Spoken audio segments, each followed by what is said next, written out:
बिस्मिल्लाहिर्रहमानिर्रहीम अल्हम्दुलिल्लाहि रब्बिल आलमीन वस्सलातु वस्सलामु अला अशरफिल अंबिया वल मुरसलीन नबीना मुहम्मद व अला आलिहि व असहाबिहि अजमाइन अम्मा बाद। अल्हम्दुलिल्लाह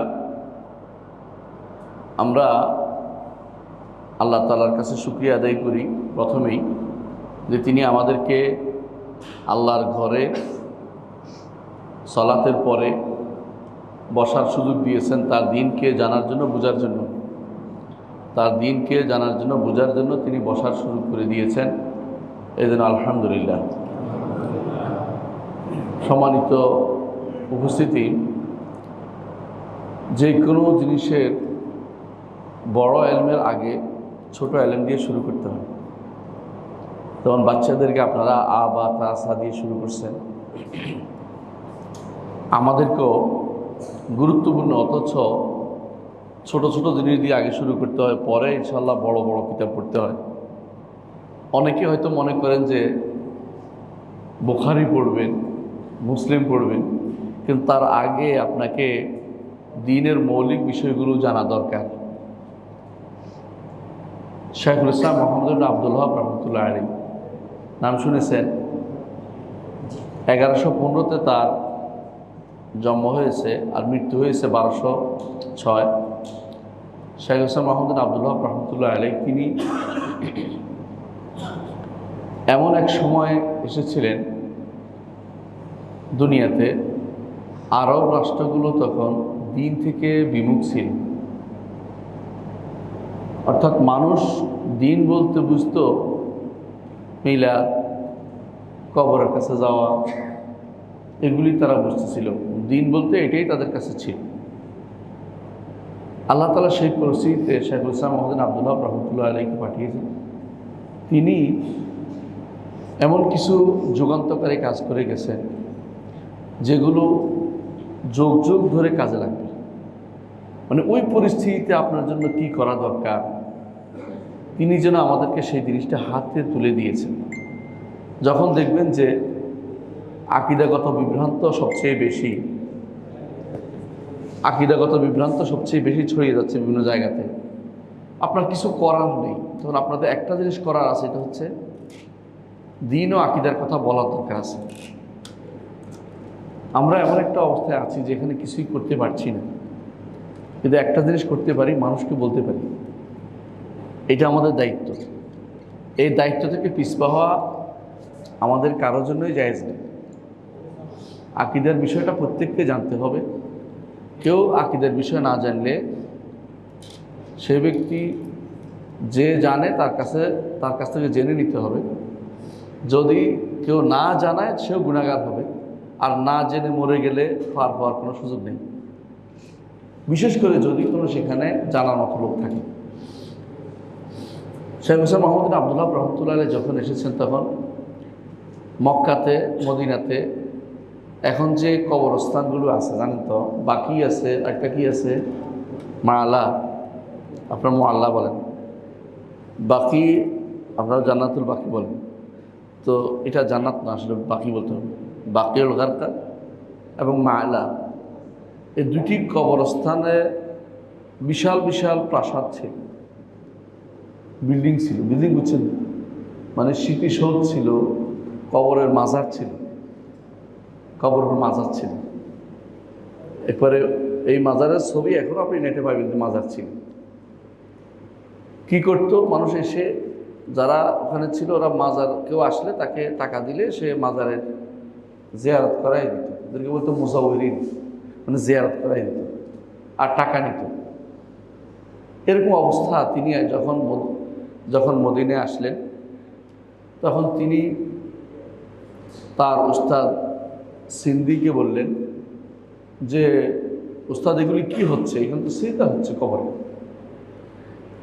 ওই বিভিন্ন রাজা বাদশারা আসতো, গান বাদ্য লইয়ে আসতো, সাথে গান বাদ্য বাজাইতো, ওরা আসতো। আর তারা এটাকে মনে করতো যে তারা সামা, মানে সামা গান যেটাকে বলে আর কি, এরকম আরবি হচ্ছে সামা গান যেটা বলে আরবি গানের মতো, সামার তো শোনা। এটা শুনে তাদের মধ্যে একটা ভাবাবেগ আসতো, আর তারা খুব খুশি হয়ে যেত। যে ভাব আবেগে আসছে, আমার আবেগ আসছে, আবেগ আসার জন্য গান গাইত। এই অবস্থা তখন চালু ছিল। শেখুল ইসলাম মোহাম্মদ বিন আব্দুল ওয়াহাব রহমতুল্লাহ আলাইহি দেখলেন যে এই অবস্থা যদি চলতে থাকে তো কোনোদিন এই উম্মতকে আর সোজা করার কোনো পথ থাকবে না। তখন তিনি তার ওস্তাদকে বললেন যে ওস্তাদ এগুলি কী হচ্ছে? তখন তার ওস্তাদ একটা কোরআন কারীমের একটা আয়াত উচ্চারণ করলেন, ইন্না হাউলাই মুতাব্বারু মা হুম ফীহি ওয়া বাতিলু মা কানু ইয়ামালুন। মুসা আলাইহিস সালাতু ওয়াস সালাম যখন নদী পার হয়েছিলেন, অর্থাৎ কি কোন নদী এটা? হ্যাঁ, লোহিত সাগর, কুলজম, ঠিক আছে, লোহিত একই দুই নাম। লোহিত সাগর পার হয়ে আসার পরে তারা দেখলেন যে কিছু মানুষ মূর্তির পূজা করতেছে। তখন তারা বলে বসলো ফেরাউনের বনি ইসরাইল, ইজআল্লাহুম আলিহা ইজআল্লানা আলিহাতান কামা লাহুম আলিহা, আমাদেরকে এদের মতো এরকম বানাই দেন, আমরা পূজা করব। মানে তারা যে আল্লাহকে দেখা যায় না, তার দেখা যাচ্ছে না, তাকে পূজা করতে পারতেছে না, মানে ইবাদত করতে পারতেছে না। এগুলো হচ্ছে ব্রেনের নিম্নতার পরিচয়। তখন মুসা আলাইহিস সালাতু ওয়াস সালাম বললেন, ইন্না হাউলাই মুতাব্বারু মা হুম ফীহি ওয়া বাতিলু মা কানু ইয়ামালুন, এগুলির মধ্যে ধ্বংস মধ্যপ্রাপ্ত হচ্ছে, এরা বাতিলের মধ্যে আছে, তোমরা কি আমাদের বাতিলের দিকে নিয়ে যাচ্ছ? ঠিক একই কথা শেখ মোহাম্মদ সিন্দি তিনি তখন শেখুল ইসলাম মোহাম্মদ আব্দুল ওয়াহাবকে বললেন যে এরা বাতিলের মধ্যে লিপ্ত আছে, আমার কি করণীয় আছে? তখনও আলেমরা ছিল, কিন্তু আলেমরা কেউ সাহস করে এগুলি প্রতিবাদ করেনি। শেখুল ইসলাম মোহাম্মদ আব্দুল ওয়াহাব রহমতুল্লাহ আলাইহি তিনি সেটার প্রতিবাদ করলেন, কিন্তু কেউ শুনল না, তার বক্তব্য উড়ে গেল। তিনি তখন চলে গেলেন দাঁড়াইয়াতে, দাঁড়িয়ার ইমামকে তিনি বুঝালেন। হায়রেমরার ইমামের কাছে গেলেন, শুনল না, শাসকের কাছে দাঁড়িয়ে শাসককে বুঝাইলেন যে আপনি আমার সহযোগী হন, আল্লাহ তাআলা আপনাকে সহযোগিতা করবেন, আপনি আমার সহযোগী হন। তখন এই দাঁড়িয়ার ইমাম ছিলেন, নাম ছিল মোহাম্মদ বিন সৌদ, মোহাম্মদ বিন সৌদ শাসক। তখন তিনি শেখুল ইসলাম মোহাম্মদ আব্দুল ওয়াহাবকে সহযোগিতা করে রাজি হলেন যে আমি আপনাকে সহযোগিতা করবো, আপনি দাওয়াতের কাজ করে যান, আপনি দাওয়াতের কাজ করে যান। সেই আলে সৌদের তৃতীয় রাজবংশ হচ্ছে এখন চলছে সৌদি আরব। আপনি মনে করেন না যে ওনারটা এখনো আছে, ওইটা নাই, আরো দুইটা রাজবংশ চলে গেছে অলরেডি, 3 নম্বরটা চলতেছে। মাঝখানে ওরা আবার ক্ষমতা হারাইছে রাজবংশেরা, কিন্তু সর্বশেষ আসছে শেখুল ইসলাম মোহাম্মদ আব্দুল ওয়াহাব রহমতুল্লাহ আলাইহির পরে আরও অনেক সময় পার হয়েছে, আপনারা জানেন। এটা ছিল 1206 তিনি মারা গেছেন। এরপরে তো আরও 1300, 1400, এখন তো 200 বছর পার হয়েছে। এর মধ্যে আরও অনেক উত্থান পতন ঘটছে। তো শেখুল ইসলাম কী করছেন? তিনি দাওয়াতের কাজ করেছেন কি দিয়ে? এইরকম ছোট ছোট রেসালা দিয়ে। একটা বিষয়ভিত্তিক তিনি পড়তেন, পড়ে কোরআন এবং সুন্নাহ থেকে সংক্ষিপ্ত একটা জিস্ট তৈরি করে ছাত্রদের কাছে পাঠাতেন যে তোমরা একটু মসজিদের মধ্যে এটা পড়বা। তো মানুষের ভিতরে অন্তত একটা সচেতনতা তৈরি হবে যে আমরা যা করছি এটা দিন নয়, আমরা যা করতেছি এটা দিন নয়। দিন তো কোরআন সুন্নাহ, আর আমরা যেটা করছি এটা আবেগ, এটা রিচুয়াল, এটা আমাদের সামাজিক প্রথা, এগুলি দিন নয়। আমাদের দেশে এখন যে সমস্ত দিন নামে যা চালু আছে, আপনার এই মসজিদ ছাড়া আশেপাশের মসজিদগুলো বা আশেপাশে বাংলাদেশে দেখেন, বেশিরভাগ কিন্তু সামাজিক প্রথা অনুসারে চালিয়ে নিচ্ছে সবাই। নিজের প্রথাটাকেই তারা সব জায়গাতে প্রচার করতেছে, এবং এটা রাখার জন্য প্রয়োজনে আপনাকে যত রকমের খারাপ কথা বলা তা বলবে। তো শেখুল ইসলাম মোহাম্মদ আব্দুল ওয়াহাব রহমতুল্লাহ আলাইহি এগুলিকে কোনো পরোয়া করেননি, খারাপ কথাকে পরোয়া করার কোনো কাজ নেই তার। তিনি 1 পৃষ্ঠার জিনিস লিখেছেন, 2 পৃষ্ঠা লিখেছেন, 4 পৃষ্ঠা লিখেছেন, লিখে লিখে বিভিন্ন জায়গাতে পাঠাতেন। তখনকার সময় কম্পিউটার ছিল না, হাতে লিখে পাঠাতেন, ছাপাখানা তার কাছে ছিল না, হাতে লিখে লিখে পাঠাতেন। সেগুলি বিভিন্ন জায়গায় পঠিত হইতো, মসজিদে মসজিদে তার ছাত্ররা কপি করতেন, কপি করে বিভিন্ন জায়গায় দিতেন, এগুলি পড়েছেন। তো এইগুলির মধ্যে ধরেন আপনারা জানেন যে একটা আছে শেখুল ইসলাম মোহাম্মদ আব্দুল ওয়াহাব রহমতুল্লাহ আলাইহি 10টি কারণে ঈমান নষ্ট হয়, আছে না? ঈমান নষ্ট হওয়ার 10টি কারণ। এটাও একটা পাতা, তিনি বলছেন যে পড়ো, পড়াই দিচ্ছেন, পাঠাই দিচ্ছেন কাউকে, যেটা মসজিদে এটা পড়াই আসবে, পড়ে আসবে। পড়ে আসলে মানুষের মধ্যে সচেতনতা, জনসচেতনতা তৈরি হবে। মানুষ বুঝতে পারবে যে তারা যেগুলো নিয়ে বসে আছে এগুলি দিন নয়, এগুলি দিন নয়। দিন হচ্ছে কোরআন এবং সুন্নাহ যেটা বলছে, এটা এখানে আমার এই কথার ভিতরে আসছে, দিন নষ্ট হয়। এইভাবে তিনি ছোট ছোট বই লিখছেন। এর মধ্যে এইটাও 3টি মূলনীতিও এমন একটা বই, যে বইটা শাইখুল ইসলাম মওলানা আব্দুল ওয়াহাব রহমতুল্লাহ আলাইহি লিখেছেন। সেই সময়ে সাধারণ মানুষকে, যে কোনো মানুষকে প্রাথমিক জ্ঞান দেওয়ার জন্য দিনের, যে যেটা না হলেই নয়। তিনি দেখতে পেয়েছেন যে একটা মানুষের নিজের কর্তব্য বুঝে না। আমাদের দেশে এখন অধিকাংশ মানুষ বলে শিক্ষিত, বিশ্বাস করেন এই শিক্ষা ইসলামের মানদণ্ডে উন্নীত নয়। বুঝাতে পারছি কিনা?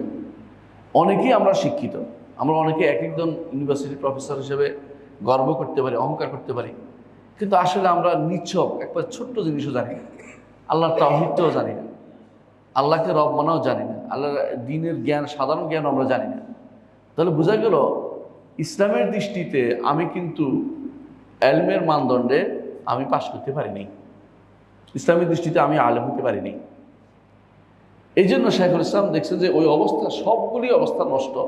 সেই সময় তিনি এই জন্য এই ছোট্ট বইটা লিখেছেন যে এটা প্রাথমিক পাঠ হোক, প্রথম পাঠ হোক, যে আকিদার প্রথম দাস এটা হোক। কারণ এইটা হলে বুঝতে পারে মানুষ কেন আমাকে কোন জ্ঞান অর্জন করতে হবে এবং কেন অর্জন করতে হবে, এটা আমার জানা দরকার। কোন জিনিস আমার কর্তব্য ছিল, আমি কি করে বেড়াচ্ছি।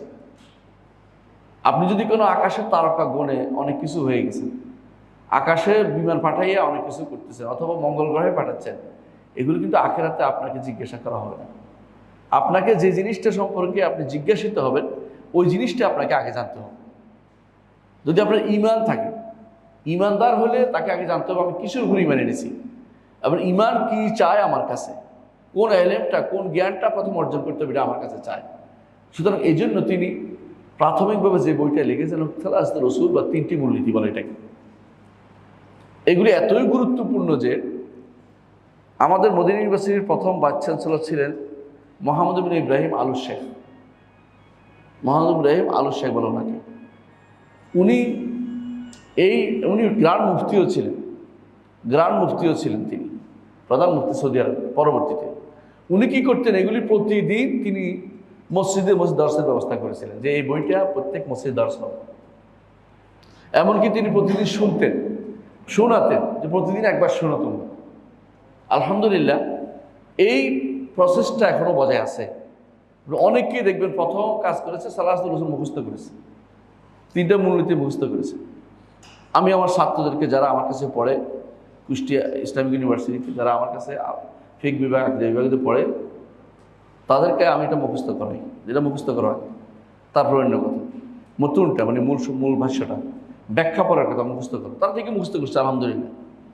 আমি আপনাদের কেন মুখস্থ করতে হবে, মুখস্থ করার মধ্যে সব কখন আসে, যখন মুখস্থ করলে এটা পরবর্তী আমলের দিকে নিয়ে যায়। আর যদি কোনো শুধু মুখস্থ করা হয় কোনো কাজে লাগে না। অনেকে আছে কোরআন হেফজ করেছে, এক শব্দ বুঝে না, তার তো কোনো কাজে আসে না। হ্যাঁ, তার সওয়াব হবে, 1 হরফে 10 নেকি পাবে, কিন্তু অনেক সময় উল্টাটা করলে গুনাহ হবে। উল্টাটা কি, আল্লাহ বলছে একটা, সে করতেছে আরেকটা, গুনাহ হবে। তো এই জন্য শাইখুল ইসলাম মওলানা আব্দুল ওয়াহাব রহমতুল্লাহ আলাইহি, 1115 তার জন্ম, 1206 তার মৃত্যু। তিনি এই গ্রন্থটি লিখেছেন। আমরা এই গ্রন্থটি পড়বো ইনশাআল্লাহ। এই গ্রন্থটি প্রাথমিক পাঠ হিসেবে নিব, এবং আমরা বেশি গভীরতা যাব না, শুধু পড়ে পড়ে সামনে এগিয়ে যাবো ইনশাআল্লাহ। এই গ্রন্থটি প্রথম কাজ ছাত্রদের এবং সাধারণ মানুষদের জন্য প্রথমে শিখতে হবে আপনাদেরকে, এরপরে সামনের দিকে এগিয়ে যেতে হবে। প্রথমে তিনি কি বলেছেন, বলছেন বিসমিল্লাহির রহমানির রহিম। যে কোনো কাজের শুরুতে বিসমিল্লাহির রহমানির রহিম দিয়ে শুরু করতে হবে। কোরআনের শুরু কি, বিসমিল্লাহির রহমানির রহিম। আপনারা দেখতে পেয়েছেন প্রথম আয়াতও অনেকে বলেছেন আয়াত না, এটা মতভেদপূর্ণ মাসলা, কিন্তু অবশ্যই কোরআন, কোনো সন্দেহ নেই। বিসমিল্লাহির রহমানির রহিম কোরআনের অংশ। বিসমিল্লাহ দিয়ে শুরু করেছেন। আলহামদুলিল্লাহ, এই বিসমিল্লাহ দিয়ে, কোরআন দিয়ে রাসূলুল্লাহ সাল্লাল্লাহু আলাইহি ওয়াসাল্লাম যখন চিঠি লিখতেন, তখনও তিনি বিসমিল্লাহ দিয়ে চিঠি লিখতেন। তিনি যখন হেরাক্লার কাছে, রোম সম্রাট হেরাক্লিয়াসের কাছে চিঠি লিখেছেন, সেখানে বিসমিল্লাহির রহমানির রহিম লিখেছেন। তিনি যখন কওকাসের কাছে চিঠি লিখেছেন, তখনও তিনি বিসমিল্লাহির রহমানির রহিম চিঠি লিখেছেন। এই জন্য যে কোনো কিছু শুরুতে বিসমিল্লাহির রহমানির রহিম থাকা উচিত। সেই হিসাবে তিনি বিসমিল্লাহ দিয়ে শুরু করেছেন, বলেছেন বিসমিল্লাহির রহমানির রহিম, বিসমিল্লাহির রহমানির রহিম, আল্লাহর নামে যিনি রহমান রহিম। কি করতেছি? শুরু করতেছি আল্লাহর নামে, শুরু করতেছি। অর্থাৎ কি শুরু করতেছি? এই দার্সটা আমি আল্লাহর নামে শুরু করব, লেখাটা আল্লাহর নামে শুরু করব, আল্লাহর নামে শুরু করব। এর মধ্যে রহমান রাহিমের অর্থ আপনারা জানেন। রহমান অর্থ এমন রহমত যেই রহমত ব্যাপক, যেই রহমত ব্যাপক। আর রহিম যেই রহমত, যে রহমত আছে ব্যাপক না, বিশেষ লোকদের জন্য। এই জন্য আখিরাত, দুনিয়াতে আল্লাহ রহমান, আখিরাতে তিনি রহমান রাহিম, দুইটাই ইমানদারদের জন্য। আর আখিরাত দুনিয়াতে তিনি রহমান, ইমানদার কাফের সবাইকে তিনি দয়া করতেছেন, সবাই তার দয়া পাচ্ছে। এই জন্য তিনি রহমান এবং রাহিম, রহমান এবং রাহিম। আচ্ছা, তিনি বলতেছেন প্রথমেই এলাম, জেনে রাখো।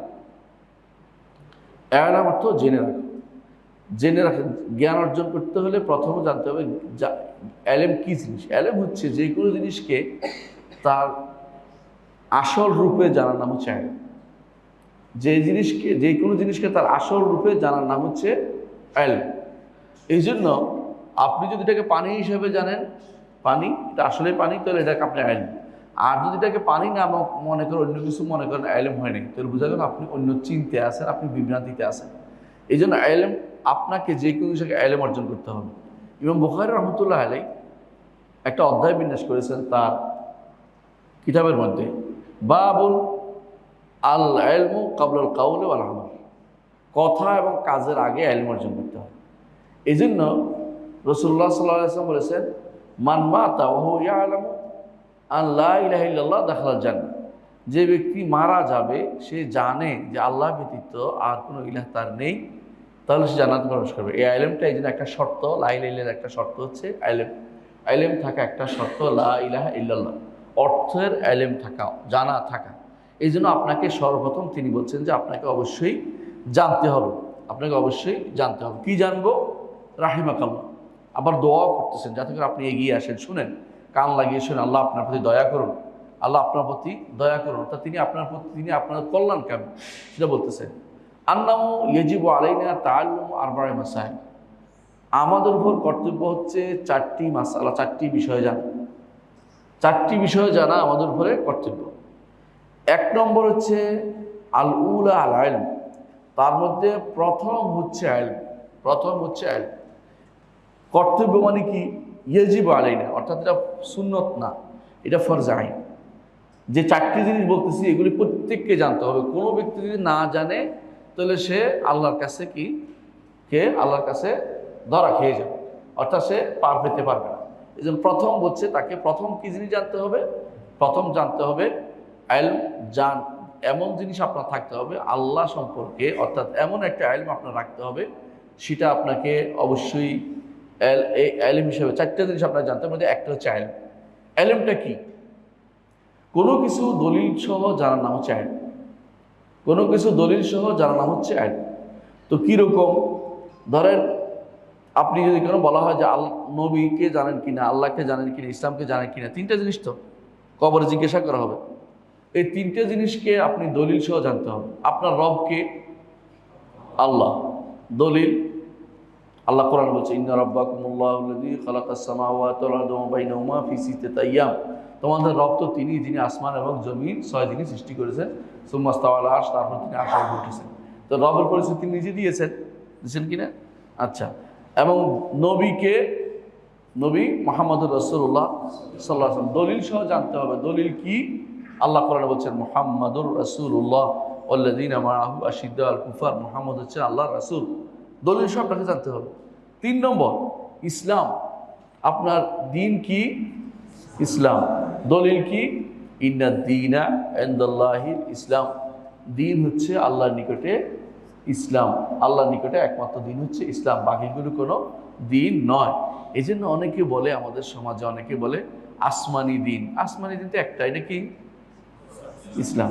ইহুদি নাসারা এগুলিকে আসমানি দিনও বলা যাবে না, এগুলিকে আল্লাহর পক্ষ থেকে নাজিল করা দিনও বলা যাবে না, কারণ এগুলি হচ্ছে বিকৃত, নিজেরা নাম দিয়েছে। আল্লাহ কখনো ইহুদি দিন এবং নাসারা দিন নাজিল করার নেই। সমস্ত নবীরা ইসলামের উপর ছিলেন, সমস্ত নবীরা ইসলামের উপর ছিলেন। তারা পরিবর্তন করে ভিন্ন ভিন্ন নাম দিয়েছে। এখন যেমন অনেকে ভিন্ন ভিন্ন নাম দেয় নিজেদেরকে। কি নাম দেয়? কেউ বলে আমি খারেজি, কেউ বলে আমি শিয়া, কেউ বলে এক একটা ভিন্ন নাম হয়ে যাচ্ছে। ঠিক তেমনিভাবে দিনকে ভিন্ন ভিন্ন ভাগে ভাগ করে কেউ নিজে ইহুদি নাম দিয়েছে, কেউ নিজেদেরকে নাসারা নাম দিয়েছে। এই জন্য আল্লাহ তাআলা কোরআনে কারিমে তাদেরকে কি নামে কখনো ইহুদি নাসারা হিসেবে প্রশংসা করে ডাকে নাই। আল্লাযিনা ক্বালু ইন্না নাসারা, যারা বলে যে তারা নিজেরা নাসারা, আল্লাহ এটা বলছে। অর্থাৎ আল্লাহ তাআলা তাদেরকে নাসারা হিসেবে এই ইয়ের নাম দেন নাই তাদের দিনকে। ঠিক ইহুদির ব্যাপার আল্লাহ তাদেরকে ইহুদি নাম দেন না, তারা বলছে আহলাল কিতাব, কিতাবধারী। কিন্তু তাদেরকে ইহুদি নাম তারা নিজেরা দিয়েছে, নিজেরা। আল্লাযিনা ইন্না হুদিনা ইলাইকা, আমরা ইহুদি হয়ে গেছি তারা বলছে, কিন্তু আল্লাহ তাআলা তাদের ইহুদি নাম দেন।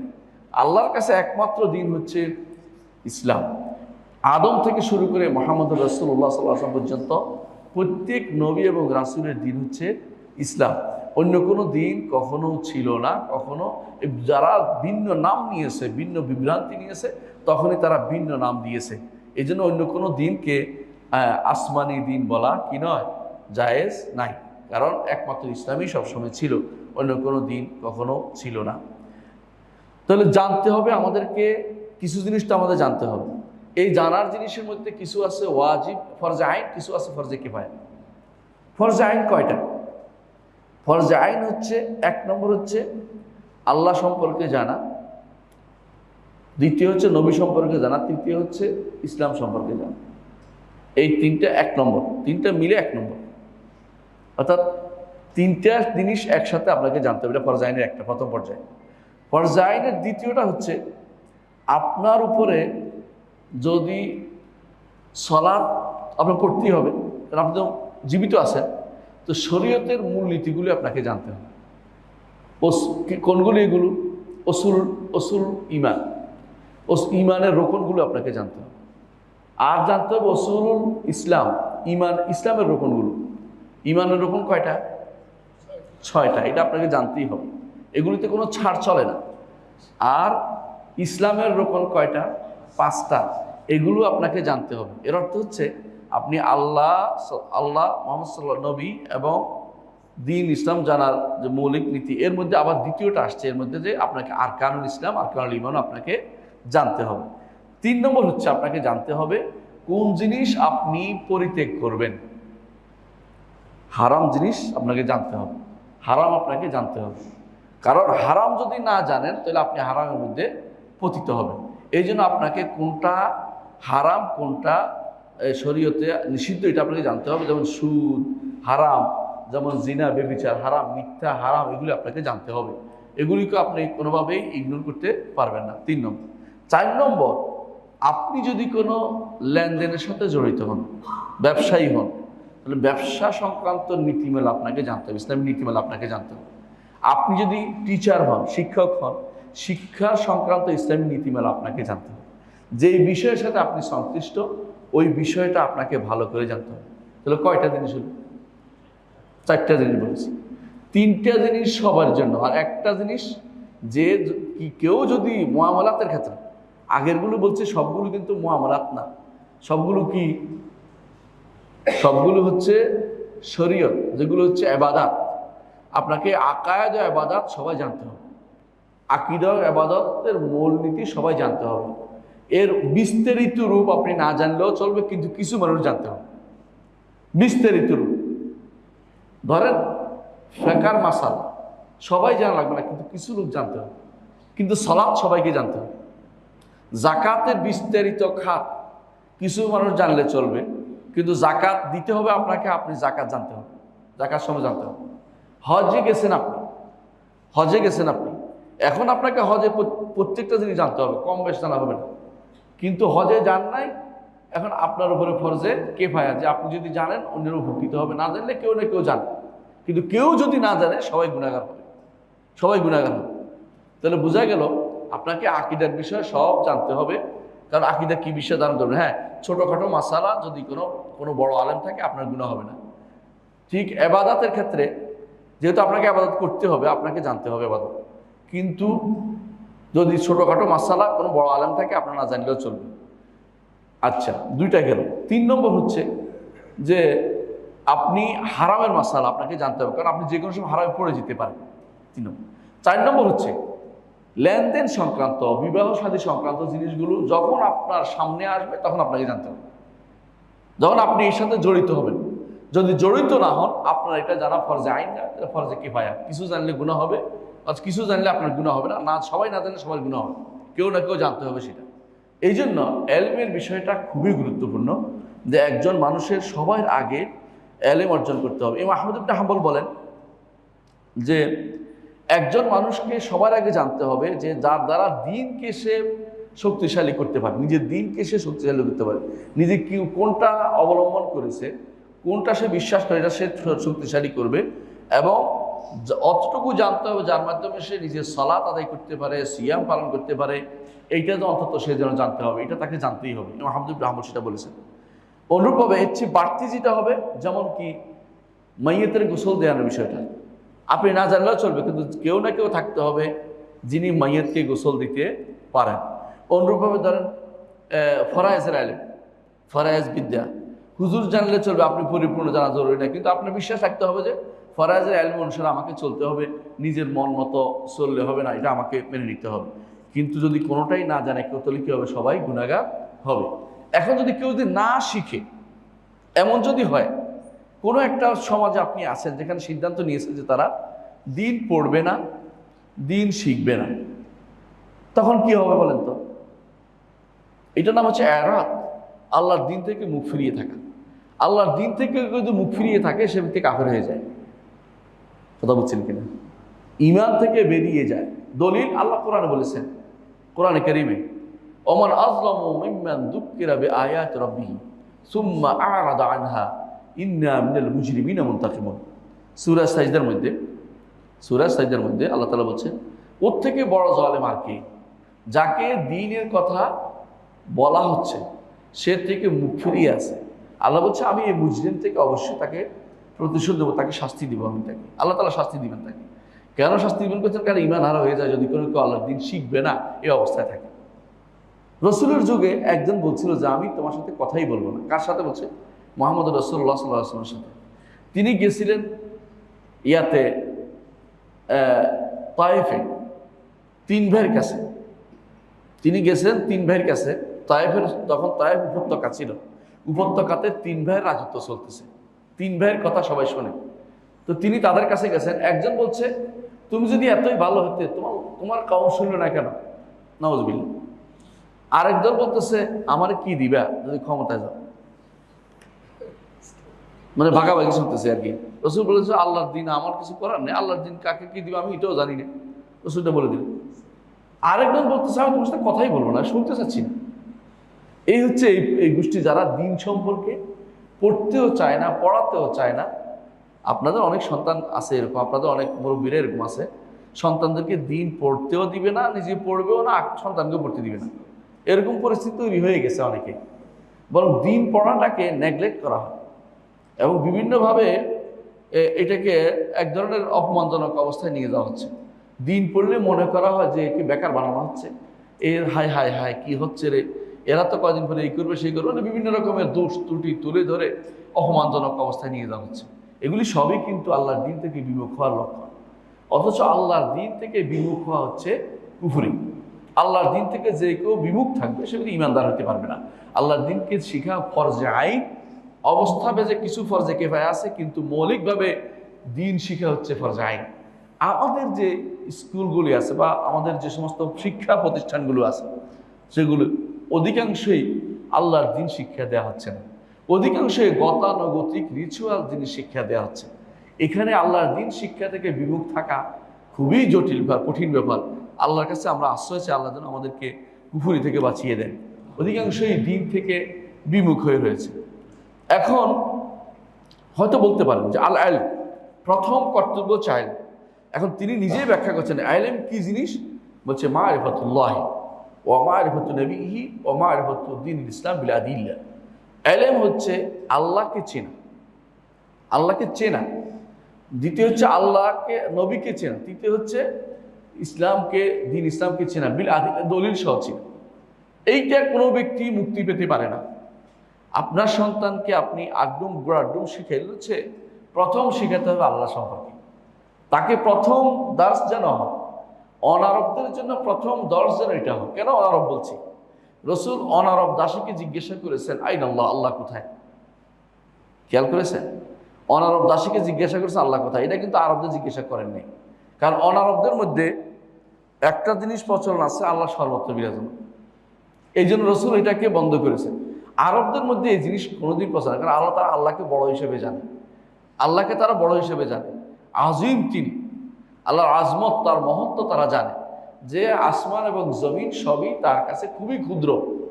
আমরা তো ক্ষুদ্র জিনিস, আমরা তো রায় পরিমাণও না, এত ক্ষুদ্র জিনিস। সুতরাং আমাদের তুলনা চলেই না কোনো কিছুতে। আসমান জমিন যেখানে তার মুষ্টির ভিতরে থাকবে সেটা তারা ঠিকই বুঝে, কিন্তু আমরা এটা বুঝি না। আমরা বুঝি আল্লাহকে, আমরা মনে করছি কোনো সৃষ্টির কারো মতো ভিতরে ঘুরে বেড়াচ্ছে, অথবা কলবে কলবে সম্পর্ক তৈরি হচ্ছে। অনেকে যেটা গান গায়, হ্যাঁ, কলবে কলবে মিলে গেছে, নাউজুবিল্লাহ, কলবের ভিতরে নাকি আল্লাহ ঢুকে গেছে। তো এই জাতীয় এই চিন্তার কারণে, চিন্তা চেতনার কারণে অনারবদের জন্য আল্লাহ সম্পর্কে জানতে প্রথম জানতে হবে আল্লাহ কোথায় আছে।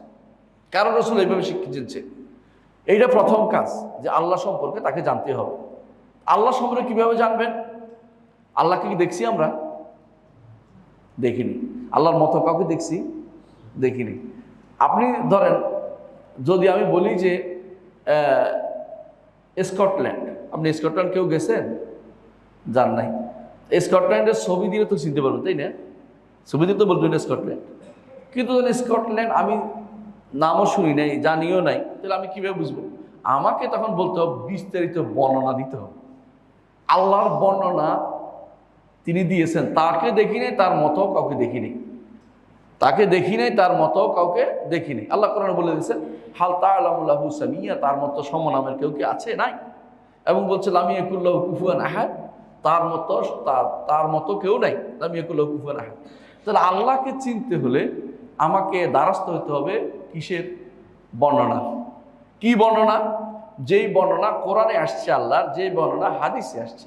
আল্লাহর যে বর্ণনা কোরআনে আসছে, আল্লাহর যে বর্ণনা হাদিসে আসছে, এইটার প্রতি আমাকে যেতে হবে। আল্লাহর বর্ণনা কোথায় আসছে?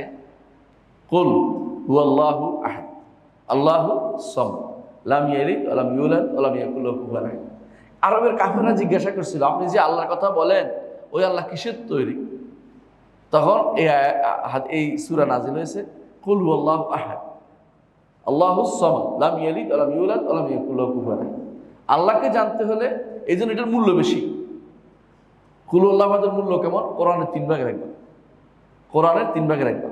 এমনকি কেউ কোনো হাদিসে আসছে, কেউ যদি কোনো 10 বার পড়ে বা 3 বার পড়ে, বিভিন্ন হাদিসে আসছে তার জান্নাতে যাওয়ার পথে এটা হবে, এটা হাদিসে আসছে, এবং কোনোটা সহিহ, কোনোটা দঈফ আছে। যাই হোক, কিন্তু সহিহ আছে 100 বার। এটা হচ্ছে কি? এটাকে রাসূলুল্লাহ সাল্লাল্লাহু আলাইহি ওয়াসাল্লাম এটার নাম দিয়েছে সূরাতুত তাওহীদ, তাওহীদের সূরা, এই সূরাটার নাম। অর্থাৎ আল্লাহর পরিচয় আপনি এই সূরার মধ্যে পাবেন, এই জন্য মূল্যও বেশি। আল্লাহর পরিচয় আরেকটা পাবেন কোথায়? আপনি পাবেন আল্লাহর পরিচয় আয়াতুল কুরসিতে। এই জন্য আয়াতুল কুরসি রাসূলুল্লাহ সাল্লাল্লাহু আলাইহি ওয়াসাল্লাম বলছেন আযীমা, বড় জিনিস, এবং কোরআনের মধ্যে সবচেয়ে বড় আয়াত বলছে এটা। অথচ আপনি দেখবেন যে কোরআনের মধ্যে এর চেয়ে বড় আয়াত আছে।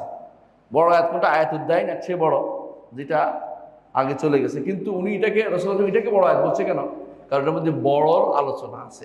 সেই বড়টাকে আল্লাহ, তিনি বলছে আল্লাহু লা ইলাহা ইল্লা হুয়া আল হাইয়ুল কাইয়ুম। আল্লাহ তিনি কে? লা ইলাহা ইল্লা হু একটা, আল হাইয়ু আল কাইয়ুম দুইটা, লা তাখুযু সিনাতুন ওয়ালা নাওম তিনটা, চারটা। এইভাবে পুরোটাই আল্লাহর পরিচয় দিছে। আল্লাহর পরিচয় থাকার কারণে এইটা এত বেশি মূল্যবান হয়েছে যে এইটা হচ্ছে কোরআনের মধ্যে সবচেয়ে বড় আয়াত, সবচেয়ে বড় আয়াত। এবং কোরআনের মধ্যে বড় আয়াত তো শুধু এটাই নয়, এইটা আপনাকে প্রতি সালাতের পরে পড়লে জান্নাতে যাওয়ার জন্য শুধু মৃত্যুটা বাকি থাকবে। তো হাদিস দিয়ে সাব্যস্ত না, আমি বলছি নাকি? হাদিস দিয়ে সাব্যস্ত।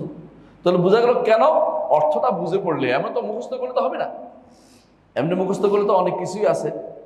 আমি যদি কোনো সারাদিন বলি মরণের স্মরণ, মরণের স্মরণ, মৃত্যু, তো কিছুই হলো না। কিন্তু মরণকে স্মরণ করাটা মনে মনে রাখতে তাহলে কিন্তু ঠিক কাজে লাগবে। আমার মধ্যে পরিবর্তন আসবে। হারাম খাবো না, আমি হালাল খাবো। আয়াতুল কুরসির এত মূল্য কেন? আল্লাহর পরিচয় আছে তাই। আল্লাহর পরিচয় যেটা আছে সেটা সবচেয়ে বেশি মূল্যবান জিনিস। আল্লাহর পরিচয় আর কিসে আছে পাই আমরা? আল্লাহর নামে। আল্লাহর নাম, আল্লাহর নাম কোথায় আছে? কোরআনে কারীমে। আল্লাহর নাম কোথায় আছে? রাসূলের হাদিসে। এই জন্য যে সমস্ত কোরআন এবং হাদিসে যে সমস্ত আয়াতগুলো আল্লাহর নাম এবং গুণ সমৃদ্ধ, এগুলোর মূল্য অনেক বেশি। এগুলোর মূল্য, অন্যগুলিও মূল্যবান, এগুলোর মূল্য বেশি। বেশি বলা যাবে কেন? রাসূল এরকম কোনো কোনটার বেশি কথা বলেছেন যেগুলির মূল্য বেশি, এগুলির দাম বেশি, এগুলোর মর্যাদা বেশি তিনি বলেছেন। বেশি মর্যাদা রাসূল বলার কারণে আমরা বলতেছি, আমরা নিজের পক্ষ থেকে বলতেছি না। আর কারণ আমরা দেখতে পাচ্ছি এগুলিতে আল্লাহর পরিচয় তুলে ধরা হয়েছে। তো আল্লাহর পরিচয় পেতে হলে, এখন আপনাকে পরিচয় নিতে হলে, তিনি তাকেও দেখি নাই যেহেতু, তার মতও কাউকে দেখি নাই, পরিচয় নিতে হবে কি দিয়ে? নাম এবং গুণ দিয়ে। নাম এবং গুণ দিয়ে। তাহলে আপনাকে আল্লাহকে চিনতে হলে আল্লাহর নাম এবং গুণ ছাড়া দ্বিতীয় কোনো মাধ্যম নাই, দ্বিতীয় কোনো মাধ্যম নাই।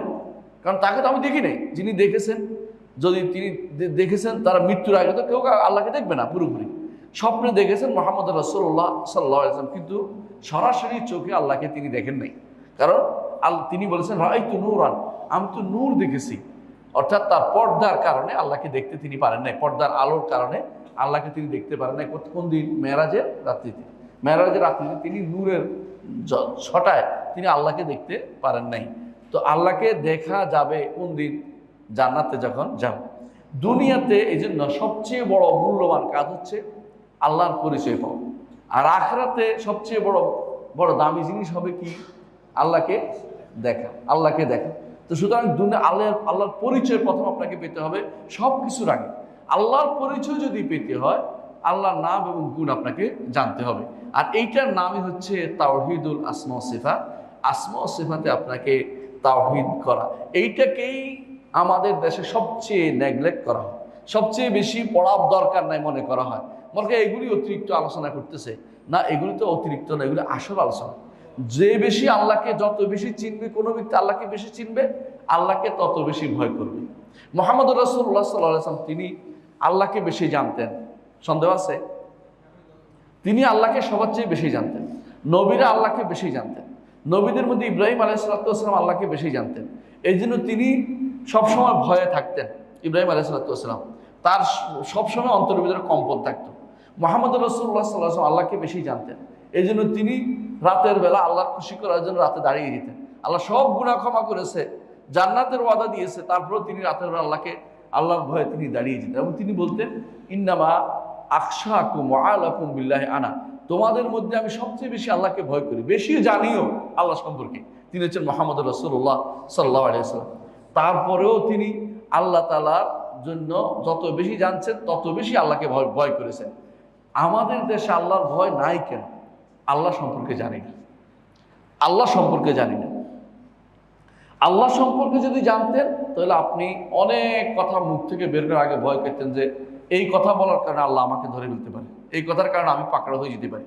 আর এটা না হওয়ার কারণে আমরা যা ইচ্ছা তা মুখ থেকে বের করতেছি, যা ইচ্ছা তা মুখ থেকে বের করতেছি। এমন লোকও কোরআনের কথা, কোরআন থেকে উদ্ধৃতি দেয় যে লোক কোরআন পড়তেই পারে না, যে লোক এমন দেখছেন না, কয়দিন আগেও, আজকে 2-3 দিন আগেও একজনে প্রফেসর দাবি করে দিন সম্পর্কে কিছুই জানে না, এমন সেমন কথাবার্তা বলে যে তার নিজের কোনো একটা রাজনৈতিক উদ্দেশ্য বাস্তবায়নের জন্য কোরআন আয়াত দিয়ে আইসা চালু করে দিতে চায়। সে কি ভয় করে না যে আল্লাহর সামনে এর জন্য জবাবদিহি করতে হবে?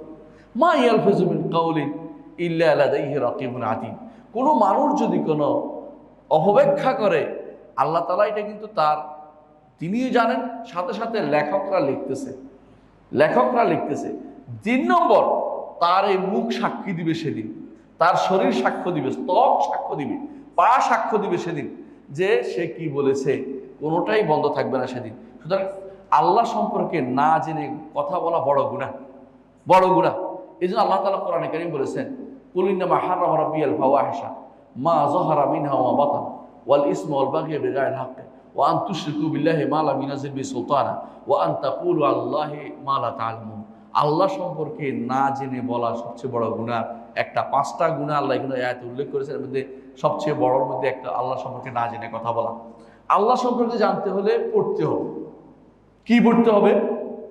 কোরআন পড়তে হবে, হাদিস পড়তে হবে, এবং আলেমদের কাছে জানতে হবে কোনটা আল্লাহর নাম, কোনটা আল্লাহর গুণ। যে যত গুণ জানে, নাম জানে, তত তার আল্লাহর জান্নাতে যাওয়ার জন্য সেটা তার জন্য সহজ পথ হবে। দেখুন রাসূলুল্লাহ সাল্লাল্লাহু আলাইহি ওয়াসাল্লাম বলেছেন, ইন্না লিল্লাহি তিসআ ওয়া তিসঈনা ইসমা, আল্লাহর রয়েছে 99টি নাম। মান আহসাহা দাখালাল জান্নাহ, কেউ যদি 99টি নাম যথাযথভাবে গণনা করে না যথাযথ ওইগুলো হক আদায় করে, তাহলে সে জান্নাতে প্রবেশ করবে। আমরা অনেকে গণনা করা মনে করছি, এই জন্য বাচ্চাদেরকে মুখস্থ করাই, কিন্তু বাচ্চাদেরকে মুখস্থ করার সাথে সাথে এগুলো অর্থটাও তাদেরকে বুঝতে বলেন। এর মধ্যে বলে রাখি, ছোট একটা বই, ছোটদের উপহার নামে একটা বই বের হয়েছে আমার বাচ্চাদের জন্য, ছোট বই। এটা সবুজ পত্র থেকে বের হয়েছে, কিন্তু কিনে নেই, বাচ্চাদের দিবেন। এটা প্রত্যেক বাচ্চা অর্থ সহ আছে, নামগুলো, আল্লাহর নামগুলোর অর্থ সহ আপনার জানা দরকার, কারণ অর্থের মধ্যে গুণগুলো আছে। আল্লাহর কি গুণ? রাসূলুল্লাহ সাল্লাল্লাহু আলাইহি ওয়াসাল্লাম আল্লাহর গুণ জানার কারণে তিনি ভয় করেছেন যে আল্লাহ তাআলা তিনি আমাকে পাকড়াও করবেন যদি আমি হাসরের দিন যদি আমি কোনো কিছু বলি। আল্লাহ তাআলা তিনি সব দেখতেছেন, আল্লাহ তাআলা তিনি সব জানতেছেন। যেই ব্যক্তি এই কাজটা সবসময় করবে সেই ব্যক্তি কিন্তু অন্যায় করতে পারবে না। সে কি মনে করবে যে আমাকে আল্লাহ পাকড়াও করবে। দেখুন কোরআনে কারীম আল্লাহ তাআলা সূরা মুতাফফিফিনের শুরুতে একটা কথা বলেছেন। কি বলেছেন? ওয়াইলুল লিল মুতাফফিফিন। ওয়াইল মানে কি? ধ্বংস। লিল মুতাফফিফিন, ওদের জন্য যারা ওজনে কম দেয়, ওজনে কম দেয়, অর্থাৎ কাউকে দেওয়ার সময় কম দেয়, নেওয়ার সময় বেশি নেয়, এটা তাৎফিফ বলা হয় এটাকে। আল্লাযীনা ইযা ক্তালু আলান নাসি ইস্তাওফুন ওয়া ইযা কালুহুম আও ওয়াজানুহুম ইখসিরুন, যারা মানুষকে নেওয়ার সময় পূর্ণতা নেয়, দেওয়ার সময় কম দেয়। তো কি কইছে আল্লাহ? এরপর আল্লাহ তাআলা কি বলছে? আলা ইয়াযুন্নু উলাইকা আন্নাহুম মাবউসুন লিয়াউমিন আযীম, তারা কি মনে করে না আল্লাহর সামনে তারা দাঁড়াবে, পুনরুত্থিত হবে? অর্থাৎ এই কাজটা কেন করে? তাদের মধ্যে আল্লাহ সম্পর্কে সচেতনতা নাই। আল্লাহ সচেতনতা থাকলে তারা এই কাজটা করতে পারতো না, কারণ তারা মনে করতো যে কিয়ামতের মাঠে আমার কিন্তু হিসাব দিতে হবে, এই যে কাজটা করে যাচ্ছি এটা কিন্তু মাফ নাই, তওবা ইস্তেগফার করলে মানুষের হক নষ্ট করছি, হাসরের মাঠে আমার আমল দিয়ে তারে পূর্ণতা দিবে, বিপদে পড়ে যাব, এই ভয় থাকলে এটা করতে পারতো না। এই জন্য বলছে আলা ইয়াযুন্নু উলাইকা, তারা কি মনে করে না আন্নাহুম মাবউসুন, তারা পুনরুত্থিত হবে লিয়াউমিন আযীম, এক মহান দিনে, ইয়াউমা ইয়াকুমুন নাসু লিরাব্বিল আলামিন, মানুষ যেদিন আল্লাহর সামনে সেদিন দাঁড়াবে। প্রতিটি মানুষ আল্লাহর সামনে দাঁড়ানো এই ভয়টা। ওয়ালিমান খাফা মাকাম রাব্বিহি জান্নাতান, কেউ যদি আল্লাহর সামনে দাঁড়ানোকে ভয় করে, আল্লাহ তার জন্য 2টি জান্নাত রেখেছেন। আল্লাহর সামনে দাঁড়ানোর ভয়টা একটা বিশাল জিনিস। দুনিয়ার যত অন্যায়গুলি এখন হচ্ছে, লক্ষ লক্ষ টাকা, লক্ষ লক্ষ এইটা হচ্ছে, মানুষকে একে অপরকে জুলুম করতেছে, কত কিছু হচ্ছে আপনারা দেখতে পাচ্ছেন। এই সবগুলো মূল হচ্ছে আল্লাহর সামনে দাঁড়ানোর ভয়টা মানুষের নাই। আল্লাহর সামনে দাঁড়ানোর ভয়টা যদি মানুষের থাকতো, এই অন্যায়গুলি করতে পারতো না, কারণ সে মনে করতো যে 1 পয়সার জন্য হিসাব দিতে বিপদে পড়ে যাবো, আর আমি যে এখন দুনিয়া সব নিয়ে যাচ্ছি, এর দায় দায়িত্ব কে বহন করবে? প্রিয় ভাইরা, যাই বলি, আল্লাহ সম্পর্কে এই জন্য জানা আমাদের জন্য খুবই জরুরি। 1 নম্বর কাজ, আল্লাহ সম্পর্কে যা না জানার কারণে আল্লাহ তাআলা তার নিন্দা করেছেন ওই সমস্ত লোকদেরকে যারা আল্লাহ সম্পর্কে জানেনি। কি বলছেন? মা কাদারুল্লাহ হাক্কা কাদরিহি, আল্লাহকে তারা সঠিক সম্মান দিতে জানেনি। কারা? ইযকালু মা আনজাল্লাহু আলা বাশারিন মিন শাই, যখন কেউ বলবে যে আল্লাহ কোনো নবী পাঠান নাই, এই কথা যখন বলে বোঝায় আল্লাহকে সম্মান দিতে জানে, কারণ আল্লাহ তিনি নবী পাঠিয়ে মানুষদেরকে ওজর মুক্ত করবেন। ওজর কি? যেন বলতে না পারে আমাদের কাছে কেউ আসে নাই, কিন্তু আপনাদের কাছে আল্লাহ তাআলা ওজর মুক্ত করার জন্য নবী রাসূল পাঠিয়েছে। এত অনেক নবী পাঠিয়েছেন, সংখ্যা নির্ধারণ না করে আমরা বলি বহু নবী পাঠিয়েছেন আল্লাহ তাআলা এবং বহু রাসূল পাঠিয়েছেন, কিন্তু যাতে করে আমরা আল্লাহ তাআলার বিরুদ্ধে এটা বলতে না পারি আল্লাহ আপনি তো আমাদের কাছে কাউকে পাঠান নাই। তাহলে বোঝা গেল যেন ওই ব্যক্তি, যে ব্যক্তিটা বলবে যে আল্লাহ কিছু পাঠান না, সে ব্যক্তি আল্লাহর মর্যাদা সম্পর্কে জানে না, কারণ আল্লাহ তাআলার মর্যাদার দাবি হচ্ছে তিনি রাসূল পাঠাবেন। আল্লাহ তাআলার মর্যাদার দাবি হচ্ছে তিনি আখিরাত কায়েম করবেন। যে ব্যক্তি বলবে আখিরাত বলতে কিছু নাই, সে ব্যক্তি আল্লাহ তাআলার মর্যাদা বুঝতে পারে নাই, আল্লাহ তাআলার মর্যাদা বুঝতে পারে নাই। এই জন্য আল্লাহ সম্পর্কে আমাদের জানতে হবে। এটা হচ্ছে প্রথম জ্ঞান। যেই ব্যক্তি আল্লাহকে তার নাম এবং গুণ সহ জানবে, তার কর্মসহ জানবে, সেই ব্যক্তি অবশ্যই আল্লাহকে ভালোবাসবে। বুঝেন কিনা কথাটা? আপনি একজন মানুষকে কিছুই চিনেন না, তাকে ভালোবাসবেন কি করে? যখন আপনি দেখবেন যে এই লোকটি জ্ঞানে গুণে সর্বদিক থেকে আপনার অনেক উপকারী, আপনি তাকে ভালো না বেসে পারবেন? আল্লাহ তাআলা আপনার কত উপকারী আপনি কি জানেন? কত উপকার করে তিনি, এমন সব নেয়ামত দিয়েছে যে আপনি চেয়ে নেন নাই। আপনি যদি বলতেন যে আমাকে অক্সিজেন কিনতে হবে, তাহলে বুঝতে পারতেন যে কি বিপদে আছিলেন আপনি, কি বিপদে ছিলেন আপনি। করোনার সময় কিছু মানুষ অক্সিজেন কিনে ব্যবহার করেছে, তাদের তখন অনেক অনেক বিল উঠেছে। আপনি যদি বলতেন যে আমাকে পানি, হ্যাঁ ভালো পানি কিনে চলতে হবে, আপনি বুঝতেন যে কত খরচ হয়। এখন অনেক এলাকাতে বাংলাদেশে কিন্তু পানি পাওয়া যায় না। এই পানি তখন বুঝতে পারে। আমি কুমিল্লা এলাকায় কয়েকবার নলকূপ বসায় দেখছি, পানি পাওয়া যায়নি, ভালো পানি পাই না, যেটা উঠে এটাই নষ্ট। তখন আমি বুঝলাম যে সুবহানাল্লাহ, আল্লাহ তাআলা যে বলছে কুল আরাআইতুম আসবাহা মাউকুম গাওরান ফামা ইয়াতিকুম বিমাইন মাঈন, যদি আমি পানি ভিতরে ঢুকাই দিই তোমাদেরকে পানি কে খাওয়াবে। আপনি প্রতিটি মানুষ যদি কোনো আপনাদের ওয়াসার পানি না এখন খাচ্ছেন, ওয়াসার পানি সম্পর্কে আর কিছু মন্তব্য করতে রাজি না, আল্লাহ মাফ করে দিক, এটা ভালো করেই জানেন। কিন্তু মাটির নিচের পানি যদি বন্ধ হয়ে যায়, আপনার মতো লোকেরা পানি কিন্তু শেষে না খেয়ে মরতে, অনেকে পানি কিনতে পারবেন না। আরব দেশে পানি কিনে খেতে হয়, কারণ মাটি যেখানে সেখানে পানি পাওয়া যায় না। আমাদের এখানে কেউ নলকূপ বসে বসে পানি খাচ্ছেন, অনেকে সাবমার্সিবল বসায় পানি খাচ্ছেন। আপনি এই নেয়ামত যে ভোগ করতেছেন, এই নেয়ামতের শুকরিয়া আদায় করে আপনি শেষ করতে পারবেন না। এরকম বহু নেয়ামত, একটা দুই, আল্লাহ বলছে ওয়াইন তাউদু নি'মাতাল্লাহি লা তুহসুহা, আল্লাহর নেয়ামত যদি তোমরা গণো, কোনোদিন তোমরা গণে শেষ করতে পারবে না। এই জন্য আল্লাহ তাআলা সত্তা, নাম, গুণ, কর্ম এগুলি যদি কেউ জানে, তার অধিকার সে প্রতিষ্ঠা করবে। কেউ জানে তিনি কেমন আল্লাহ, এমন এক আল্লাহ যিনি আমাকে না চাইতে সব কিছু দিয়েছেন, যিনি সৃষ্টি করেছেন, যিনি সব কিছুর ব্যবস্থাপনা করে দিয়েছেন জগতের। তিনি আসমানকে যার জায়গায় প্রতিষ্ঠা করেছেন, জমিনকে তার জায়গায় দিয়েছেন। সূর্যকে যদি আরেকটু কাছে দিতেন কি হতো? জগৎ পুড়ে যেত। সূর্যকে একটু দূরে দিলে কি হইতো? জগৎ বরফ হয়ে যেত। আপনি প্রতিদিন সূর্যটা এখানে না উঠালে কি হইতো? প্রতিদিন যদি সূর্য উঠানোর জন্য আপনার লোক লাগতো, কজন মিলে উঠাইতে পারতেন সূর্যটাকে? ঠেলে উঠাইতে পারবেন সূর্য? তিনি প্রতিদিন আপনাকে জায়গা মতো উঠাচ্ছে, জায়গা মতো ডুবাচ্ছে, এবং আপনার জন্য প্রয়োজনীয় পানির ব্যবস্থা করতেছে, প্রয়োজনীয় ব্যবস্থাপনা সব তিনি করে দিয়েছেন। হ্যাঁ, দুনিয়ার ফাসাদের কারণে পরিবর্তন হচ্ছে মানুষের ভিতরে, এটা আলাদা কথা, আল্লাহ তাআলা তাদেরকে শাস্তিও দিচ্ছেন, কিন্তু মৌলিকভাবে তিনি যা করে দিয়েছেন এটা আর কেউ করতে পারবে না। তো এত কিছু করার পরে তার ইবাদত না করে আপনি পারবেন? পারবেন না। এই জন্য প্রথম কাজ হচ্ছে আল্লাহকে চেনা। ঈমানদার আল্লাহকে চিনবে। আর কোরআনে কারিমে আল্লাহ তাআলা তার পরিচয় এমনভাবে তুলে ধরেছেন, কল্পনার বাইরে, কল্পনার বাইরে, আয়াতে আয়াতে পরতে পরে তার নিজের পরিচয় তিনি তুলে ধরেছেন। সূরা নামলের মধ্যে দেখেন কি বলেছেন, আইলাহু মাআল্লাহ, কিছু বলার পরে আইলাহু মাআল্লাহ, আল্লাহ বিতে আর কেউ কি এটা করেছে? আম্মান জাআল আরদা কারারান, জমিনকে সুস্থির করে দিয়েছেন। সুস্থির করাটা বুঝেন? 3 মিনিট 4 মিনিট যদি কোনো জমিনের মধ্যে এরকম এরকম হয়, কি করেন আপনারা? হ্যাঁ, বাড়িঘর ছেড়ে একদম রাস্তায়। এমনকি একবার যখন 2-3 বার হইলো, আমি দেখছি আমার নিকটস্থ একজন ব্যক্তি, তিনি তার ফ্যামিলি ফেলাইয়া, নিজে মহিলা মানুষ বাচ্চা কাচ্চা ফেলাই দৌড় দিছে। তখন আমি সঙ্গে সঙ্গে বললাম সুবহানাল্লাহ, আল্লাহ তাআলা বলছে কিয়ামতের মাঠের অবস্থা তিনি বলে দিচ্ছেন। কি বলেছেন? যে ইন্না যালজালাতাস সাআতি শাইউন আযীম, ইয়াওমা তারাউনাহা তাযহালু কুল্লু মুরদিআতিন আম্মা আরদাআত ওয়া তাদাউ কুল্লু যাতি হামলিন হামলাহা ওয়া তারান নাসা সুকারা ওয়া মা হুম বিসুকারা ওয়ালাকিন্না আযাবাল্লাহি শাদীদ। আল্লাহ তাআলা বলছেন, হে মানুষেরা, আল্লাহকে ভয় করো, তাকওয়া অবলম্বন করো, কারণ কিয়ামতের কম্পন এমন এক জিনিস, বিশাল ভয়ঙ্কর জিনিস। যেদিন এই কম্পন শুরু হবে, সেদিন বাচ্চা কাচ্চা ফালাইয়া সবাই পালাবে, তার কথা মনে থাকবে না, কি হয়েছে না হয়েছে মনে থাকবে না, নিজের চিন্তা নিজে করতে থাকবে হাসরের মাঠে। এই অবস্থা তৈরি হয়ে যাবে। জমিনকে সুস্থির করে দিয়েছেন। 2 মিনিট যদি জমিন এরকম এরকম করে, আপনি বলে পৃথিবী ধ্বংস হবে, ওই হবে, সে হবে, আমার এটা হবে, ঢাকা ডুবে যাবে, কত কথা মানুষে বলতেছে।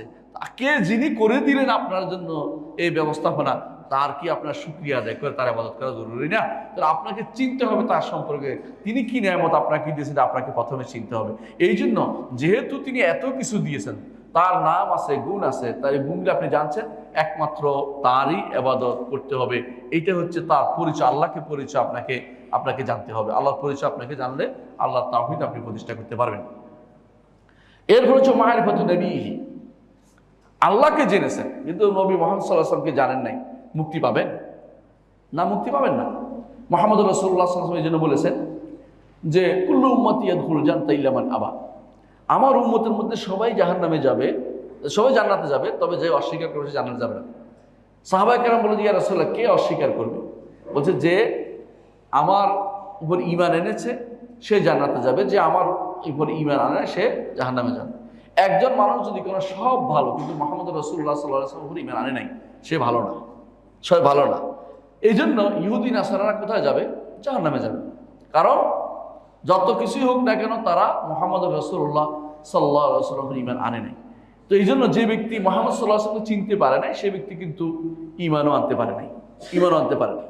আমি যদি কোনো পানির বোতলটা না চিনি, তাহলে পানির বোতলের উপরে ঈমান আনলাম কেমনে? আগে আমাকে জানতে হবে পানির বোতলটা কি জিনিস।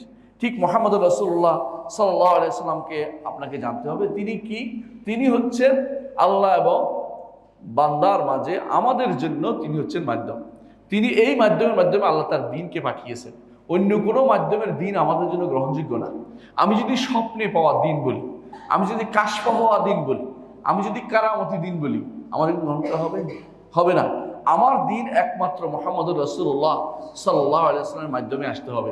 এই মাধ্যম ছাড়া সমস্ত মাধ্যম কাটা, সমস্ত মাধ্যম আমার কাটা গেছে। এই জন্য এই মাধ্যমের যেটা আসছে সেটাকে আমাকে গ্রহণ করে নিতে হবে। তিনি হচ্ছেন মুহাম্মদুর রাসূলুল্লাহ সাল্লাল্লাহু আলাইহি ওয়াসাল্লাম, এবং তাকে মানার অর্থ হচ্ছে, তাকে মানার অর্থ হচ্ছে তিনি তাকে মানা। মুহাম্মদ রাসূলুল্লাহ মানার জন্য চারটা জিনিস লাগবে। কয়টা? চারটা জিনিস লাগবে। এক নম্বর হচ্ছে মুহাম্মদ রাসূলুল্লাহ সাল্লাল্লাহু আলাইহি ওয়াসাল্লাম তিনি কে ছিলেন এটা তো জানতেই হবে। তারপরে তিনি কে ছিলেন? মুহাম্মদ ইবনে আব্দুল্লাহ, এটা জানতে হবে আপনাকে, যে তিনি মুহাম্মদ ছিলেন, তার পিতার নাম আব্দুল্লাহ। তিনি কোথায় আসছিলেন? আরব দেশে। কোথায়? মক্কায়। এবং তিনি এত সালে তার জন্ম হয়েছে, এটাও আপনাকে জানতে হবে। তিনি এই জিনিস করেছেন, তার সিরত আপনাকে জানতে হবে।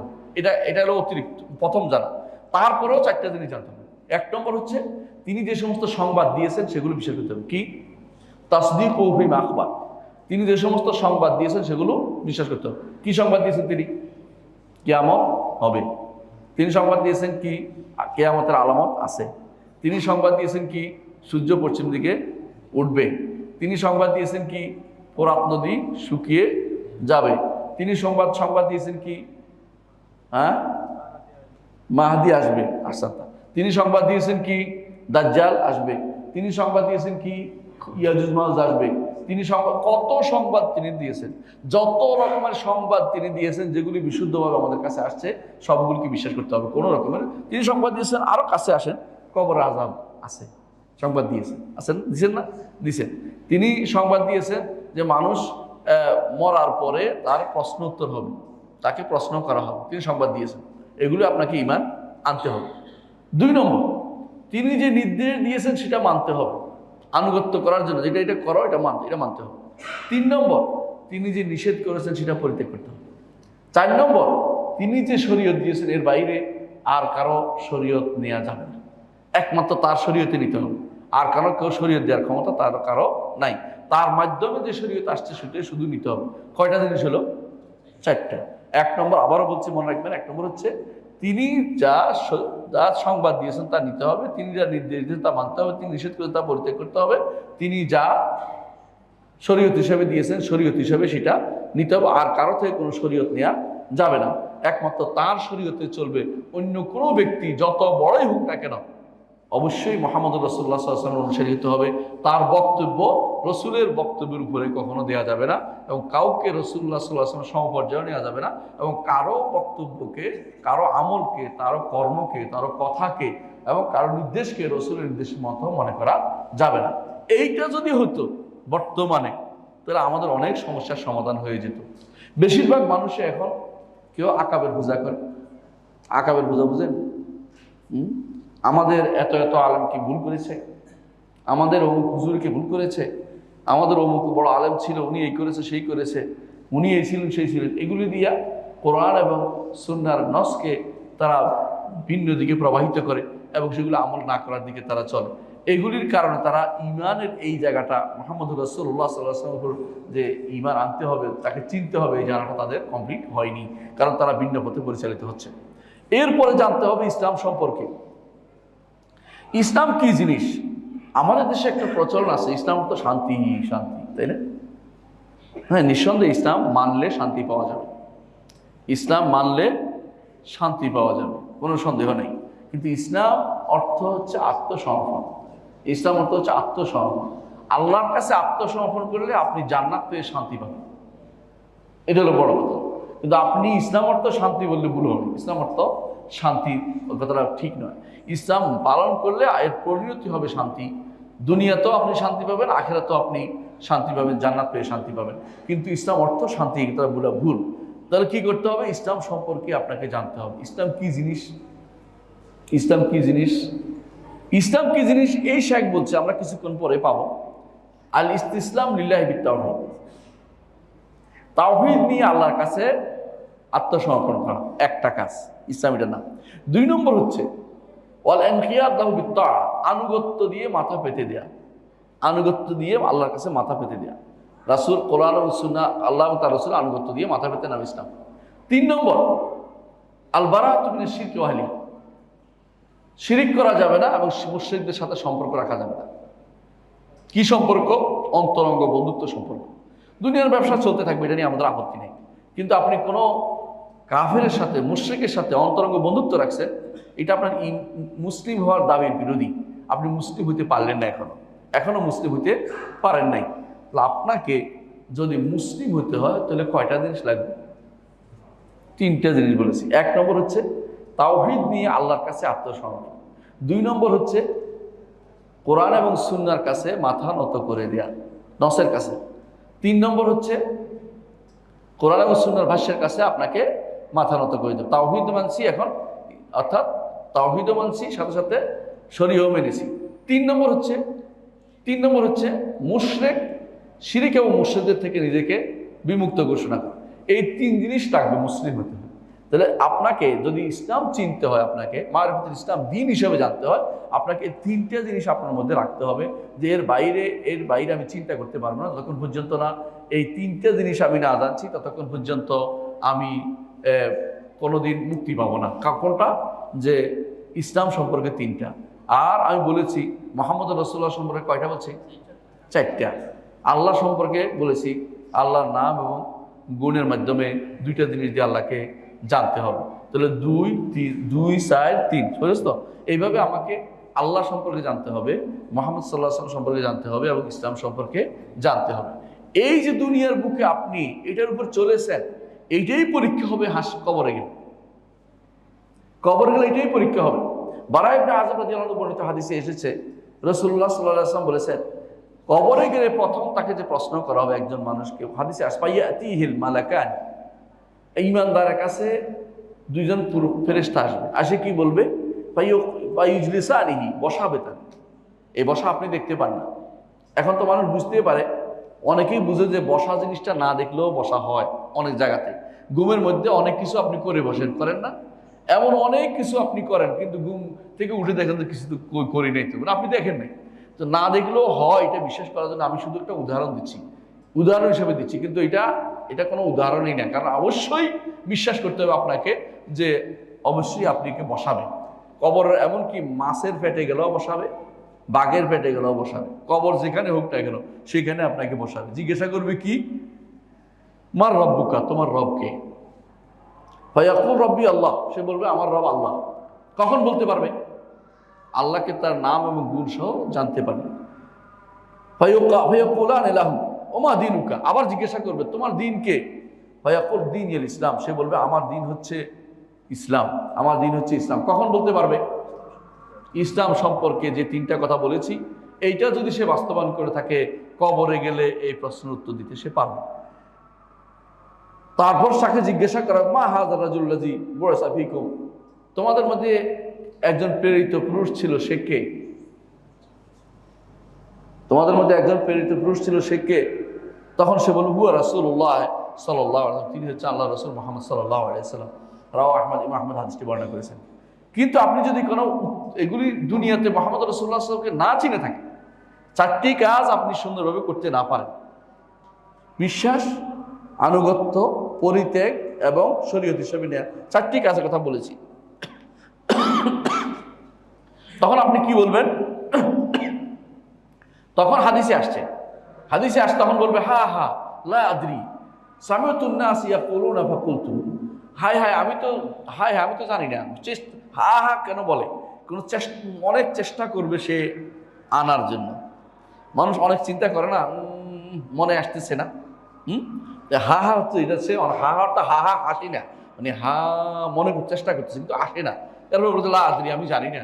মানুষকে বলতে শুনেছি, আমিও বলেছি, আমি তো চিন্তা করে দেখি নাই কোনোদিন। বিশ্বাস করুন, বর্তমান সমাজের বেশিরভাগ মানুষই ঈমান সম্পর্কে এরকমই ধারণা। মানুষ বলছে, শোনা মানুষ শুনলেই যেন সব হয়ে যায়। এখানে একদিন আব্দুল্লাহ জাহাঙ্গীর রহমতুল্লাহ দাস দিয়েছেন, মনে আছে আপনাদের?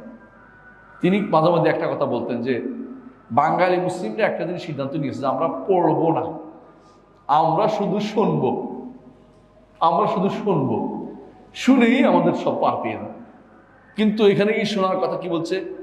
শুনে পার পেয়ে যাবে না, তাকে পড়তে হবে, তাকে কোরআন হাদিস শুধু শুনে শুনে সামায়াতুন নাসির, মানুষ এটা বলছে, আমিও বলছিলাম, কিন্তু আমি তো মন থেকে কোনোদিন সেটা গ্রহণ করে নেই, এই ব্যক্তি কিন্তু প্রশ্ন উত্তর দিতে পারবে না।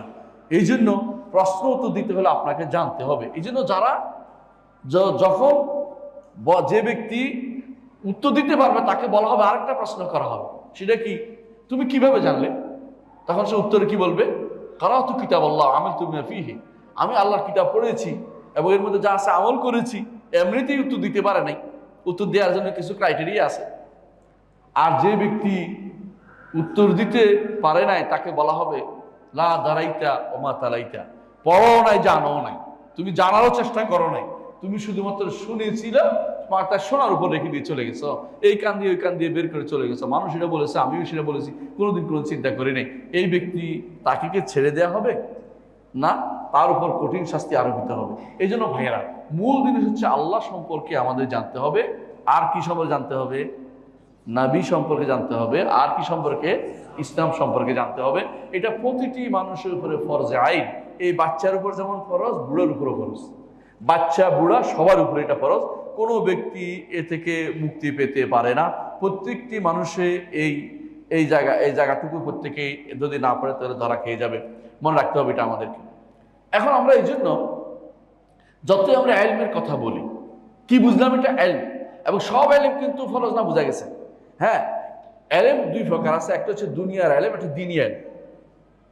প্রিয় ভাইরা, দ্বীনি ইলম দুই প্রকার, একটা হচ্ছে ফরজে আইন, একটা ফরজে কিফায়া। আর দুনিয়ার ইলমগুলো কখনো ফরজে আইন নেই। দুনিয়ার ইলমগুলো জায়েজ, শুধু জায়েজ। আর যদি দ্বীনের কারণে হয় তখন কখনো কখনো ফরজে কিফায়া হয়ে যায়, কখনো কখনো। ধরেন, এক ভাই আমাকে আজকে প্রশ্ন করেছেন যে আমার স্ত্রীকে আমি পুরুষ ডাক্তার দেখাবো না মেয়ে ডাক্তার দেখাবো, তাহলে মেয়ে ডাক্তার হওয়া দরকার আছে, তাই না? কিন্তু এটা জায়েজ পর্যায়ের, এবং যদি মেয়েদের মেয়ে দেখতে হয় তখন ওয়াজিব পর্যায়ের, কেউ না থাকলে গুনাহগার হবে, তখন হবে কারণে। কিন্তু না পাইলে ছেলে ডাক্তারও তাকে দেখতে পারবে, কারণ তো এটা তো বাধ্যগত অবস্থা। কিন্তু এটা তো দ্বীনের ইলম না, এটা দুনিয়ার ইলম। কিন্তু দ্বীনের ইলম হলে হয় ফরজে আইন হবে, নয় ফরজে কিফায়া হবে। আর দুনিয়ার ইলম হলে হয় জায়েজ হবে, না কখনো কখনো কারণে সেটা ফরজের দিকে চলে যাবে, যখন দেখে আর কেউ করে না সেটা। কিন্তু সবার উপর এটা কোনোভাবেই একজন মানুষ কোনোভাবেই এটা ফরজ বলতে পারেন না। একজন মানুষ যদি কোনো কিছুই জানে নাই দুনিয়া সম্পর্কে, কিন্তু আল্লাহর দ্বীন সম্পর্কে জেনে কবরে চলে গেছে, আল্লাহ তাকে একটা শব্দ জিজ্ঞাসা করবেন না, কারণ প্রশ্ন তিনটা, একটাও কিন্তু দুনিয়া সম্পর্কে নাই। এই তিনটা প্রশ্ন তিনটাই কিন্তু কি সম্পর্কে? দ্বীনের, আখিরাত সংক্রান্ত, অর্থাৎ দুনিয়ার কোনো প্রশ্ন সেখানে করা হয় নাই। তুমি কি এরোপ্লেন চালাইছো কিনা, তুমি কি তুমি কি রেললাইন বানাইছো কিনা, কিছু জিজ্ঞাসা করা হবে না। হ্যাঁ, তুমি বিল্ডিং বানাইছো কিনা জিজ্ঞাসা করা হবে না, কিন্তু জিজ্ঞাসা করা হবে তুমি কি বিশ্বাস করেছিলে কিনা, তুমি কি তাওহীদের উপর বিশ্বাসী ছিলে কিনা, তুমি কি নবীকে মানতে কিনা, রিসালাত মানতে কিনা, এগুলি, এবং দ্বীন ইসলামকে তুমি মানতে কিনা, এগুলি জিজ্ঞাসা করা হবে। তাহলে আপনাকে জানতে হবে কোন জিনিসটা আমাদের জন্য সবচেয়ে বড় ফরজ, হচ্ছে ইলম অর্জন করা, এবং সেই ইলমটা হচ্ছে দ্বীনের ইলম অর্জন করা। এই জন্য দ্বীনের ইলম সম্পর্কে ইমাম যুহরি বলেছেন, মা উবিদাল্লাহ বিশাইইন আফদাল মিন ইলম, দ্বীনি ইলম অর্জনের চেয়ে কোনো কিছু দিয়ে আল্লাহর ইবাদত করা হয়নি। বুঝছেন কিনা? আপনার কোরআন তেলাওয়াতের চেয়ে এখানে বসাটা হাজার গুরুত্ব। কয় হাজার গুণ? হাজার গুরুত্ব। আপনি কোরআন তেলাওয়াত করলে আপনি কোনো লাভবান হতে পারবেন না। দ্বীনি ইলমে বসলে এটা লাভবান হবেন, আপনিও লাভবান হবেন, আরো 10 জন লাভবান হবে, আপনার পরিবার লাভবান হবে। ইমাম মালিক রহমতুল্লাহ এই জন্য বলেছেন, মৃত্যুর সময় তিনি বলেছিলেন যে একটি মাসআলা, দ্বীনের একটা মাসআলার উত্তর দিয়ে আমার কাছে কাবার 1 মাস কাবা তওয়াফ করার চেয়ে উত্তম। কেন বলেছেন? কারণ দ্বীনের মাসআলার কারণে এই ব্যক্তি উপকৃত হবে, আর সবাই উপকৃত হবে। আর যদি কেউ কাবা তওয়াফ করে, কে উপকৃত হবে? শুধু ব্যক্তি উপকৃত হবে। আমরা বুঝাতে পারছি? এই জন্য ইলমের মজলিসটা হচ্ছে সবচেয়ে বড় মজলিস, যেখানে যেটা দিয়ে ইবাদত করা হয়। এটা আল্লাহর কাছে বেশি প্রিয়। এই জন্য ইলমের বিষয়টাকে আল্লাহ তাআলা ইলমের কারণে শ্রেষ্ঠত্ব দিয়েছে আদমকে। কাদের উপরে? ফেরেশতাদের উপরে। আল্লামা আদম আসমা কুল্লাহ সুম্মা আদম আল মালাইকা ফাকালা আনবিউনি বিআসমা হাউলা। পারে নাই ফেরেশতারা, কে পারছে? আদম পেরেছে। এই জন্য আদম শ্রেষ্ঠত্ব পেয়েছেন ইলমের কারণে। যদি ক্ষমতার দিক হইতো, এক এক ফেরেশতা কি আদমের মতো 14 গোষ্ঠীরে কি করতে পারতো? হ্যাঁ, উড়ে দিয়ে শেষ করে ফেলতে পারতো। কিন্তু ক্ষমতার কারণেও না, যদি সুন্দরের কারণে হইতো তাহলে জুমিররা, সুন্দরকে জিবরিল আলাইহিস সালামের মতো সুন্দর, আর কে? আল্লাহ বলছে সুন্দর, জুমিররা সুন্দর। তাহলে ক্ষমতাও না, সুন্দরও না, তাহলে কোন দিক দিয়ে তিনি শ্রেষ্ঠত্ব পেলেন আদম আলাইহিস সালাম? ইলমের কারণে। ইলমের কারণে ইন্নামা ইয়াখশাল্লাহ মিন ইবাদিল উলামা। আল্লাহ বলে দিয়েছেন যে আলেমরাই শুধু আর কেউ না, আলেমরাই শুধু আল্লাহকে ভয় করে। আল্লাহর খাসিয়া যদি থাকতে হয়, আল্লাহ সম্পর্কে জানতে হবে। বুঝলেন কিনা? ছোট বাচ্চা সাপের ভয় পায় না, সে মনে করে খেলাধুলার দিন, এটাও হাঁটে আমিও হাঁটি। কিন্তু আপনি সাপের ভয় পান কেন? আপনি জানেন যে এটা সবল দিতে পারে, এটা আক্রমণ করতে পারে। এখন তো আপনার রাসেল ভাইপার নিয়ে মরে যাচ্ছেন এক একজন ভয়ে, ঘর ঢুকেন রাতের বেলা পাহারা দেন। কিন্তু কেন ভয় পাচ্ছেন? কেন? আপনি জানছেন বলে যে এটা কি করে, হ্যাঁ, এটা আক্রমণ করতে পারে, সবল দিতে পারে। কিন্তু বাচ্চা মনে করেন আমার মতো খেলোয়াড়, ছোট দেখবেন যে মুরগির বাচ্চা হাঁটতেছে সামনে দিয়ে, তার খবর নাই, কারণ তার তো খবর নাই। তো আল্লাহকে ওই ব্যক্তি বেশি ভয় করবে যে ব্যক্তি আল্লাহকে জানে, আল্লাহর আজমত সম্পর্কে জানে, আল্লাহ তাআলার মহত্ব সম্পর্কে জানে, বড়ত্ব সম্পর্কে জানে। এই জন্য এই বড়ত্ব তৈরি করার জন্য আজানে আল্লাহু আকবার, একামতে আল্লাহু আকবার, সালাতে আল্লাহু আকবার। আপনি খেয়াল করেছেন যখন আপনি সালাতে আল্লাহু আকবার করছেন, তাই না? সব জায়গাতে, এমনকি পাথর যখন মারছেন, যখন আপনি হাজির আসওয়াদ ধরছেন, বুঝে আসছে কথাটা? যখন ইয়াতে গেছেন, সফাতে গেছেন, যখন মারওয়াতে গেছেন, যখন আপনি তাকবীর দিচ্ছেন, আল্লাহু আকবার, আল্লাহ আকবর প্রতিষ্ঠা করার জন্য, তাকে শ্রেষ্ঠত্ব বড়ত্ব প্রতিষ্ঠা করার জন্য আপনি সারাক্ষণ লেগে আছেন। কেন? যে এইটা প্রতিষ্ঠা করা আমার জন্য খুবই দরকার। মানুষের অন্তরের ভিতরে আল্লাহর আজমত প্রতিষ্ঠা করা দরকার। আল্লাহর আজমত যদি আপনি জানতে চান, কোরআন এবং হাদিসের আয়াতগুলোকে আপনাকে পড়তে হবে, যেখানে আজমত সম্পর্কে আলোচনা করা হয়েছে। কোনোদিন সুযোগ পেলে সেগুলো ইনশাআল্লাহ আবার দার্স হিসেবে আসবে ইনশাআল্লাহ। প্রিয় ভাইরা, তাহলে যেটা বলছি, ইমাম আহমদ ইবনে হাম্বল, আমাদের সময় শেষ হয়ে আসছে, আমরা সঙ্গে শেষ করবো। ইমাম আহমদ ইবনে হাম্বল বলেন যে ইলম অর্জন করা সবচেয়ে উত্তম আমল যদি নিয়তটা শুদ্ধ। নিয়ত শুদ্ধ বুঝেন কিনা? যদি মনে করেন যে তাক লাগিয়ে দেব, আলেমদের সাথে আমি কি করব, তাদের সাথে একটা পাল্টাপাল্টি ব্যবস্থা করবো, তাহলে কিন্তু নিয়ত শেষ। নিয়ত হচ্ছে এটা যে আমি নিজে, ইলম অর্জনের দুইটা উদ্দেশ্য, একটা হচ্ছে নিজের থেকে মূর্খতা দূর করা, আরেকটা হচ্ছে অন্যের থেকে মূর্খতা দূর করা। এটা হলো ইলমের উদ্দেশ্য। বুঝে আসছে কথাটা? আমি নিজে মূর্খতা দূর করবো, আরেকজন থেকেও মূর্খতা দূর, এটা ইলমের উদ্দেশ্য। এখন আমি বলি ইলমের উদ্দেশ্য হচ্ছে আমি বড় হয়ে হুজুরের লগে একটা কি করবো, বেড ধরবো, হুজুর লগে আমি এই করবো সেই করবো, তাহলে আপনি ইলমের জন্য উদ্দেশ্য নিয়ত খারাপ, এটার দ্বারা আপনি উপকৃত হইতে পারবেন না, আপনি এটার উদ্দেশ্য হতে পারবেন না। এই জন্য উত্তম আমল হওয়ার কারণে ইমাম ইবনে কাইয়িম বলেন যে ইলমের মধ্যে রয়েছে অন্তরের হায়াত, জীবন, ইলমের মধ্যে রয়েছে চোখের আলো, ইলমের মধ্যে রয়েছে আমার অন্তরের আরোগ্য এবং আমার বিবেককে শানিত করা। যেটা বলছিলাম ভাই, ইলম অর্জনটার তুলনা নাই, কোনো তুলনা নাই। দুনিয়ার বুকে আল্লাহর ইবাদত করতে হলে আপনাকে ইলম লাগবেই। এই জন্য আহমদ ইবনে হাম্বল বলেছেন, আল ইলমু লা ইয়াদুলুহু শাই, ইলমের মতো কোনো কিছু নাই, ইলমের মতো কোনো কিছু নাই। কোন ইলম? ইলমে শারঈ, শরীয়তের ইলমের মতো কোনো কিছু নাই। ইমাম আহমদ ইবনে হাম্বল আরো বলেছেন, আন-নাসু ইলাল ইলমি আহওয়াজু মিন ইলাত তাআম ওয়া শারাব, খাবার এবং পানীয়ের চেয়ে বেশি দরকার ইলমের। কারণ খাবার পানীয় আপনার কয়বার দরকার হয়, কিন্তু প্রতি মুহূর্তে আপনার ইলমের দরকার। কারণ এক মিনিটে আপনার ঈমান নষ্ট করে দিতে পারে, ক্ষণিকের মধ্যে ঈমানটা নষ্ট হয়ে যেতে পারে। এই জন্য প্রতি মুহূর্তে আপনার ইলমের প্রয়োজন হতে পারে। বরং ইবনে আব্বাস রাদিয়াল্লাহু আনহু বলেছেন যে আল গুদু ওয়ার রাওয়াহ ফি তাআল্লুমিল ইলম আফদালু ইনদাল্লাহি মিনাল জিহাদ ফি সাবিলিল্লাহ আযজা ওয়া জাল। আল্লাহর রাস্তায় জিহাদ করার চেয়ে সকালে বিকেলে এলমের দিকে যাওয়াটা বেশি উত্তম, শ্রেষ্ঠ। অনেকে তো জিহাদের দিকে নিয়ে যাবে আপনাকে, এলেম বাদ দিয়ে, কিন্তু এলেমটা উত্তম বলেছেন কে? ইমাম ইবনে আব্বাস রাদিয়াল্লাহু আনহু সেটা বলেছেন। ইবনে আব্বাস তিনি কে? ইবনে আব্বাস রাদিয়াল্লাহু আনহু তিনি কে? হাবরুল উম্মা, উম্মতের তিনি শ্রেষ্ঠ ব্যক্তিত্ব, তিনি সেটা বলেছেন। কোথায় বলেছেন আপনি এটা পাবেন?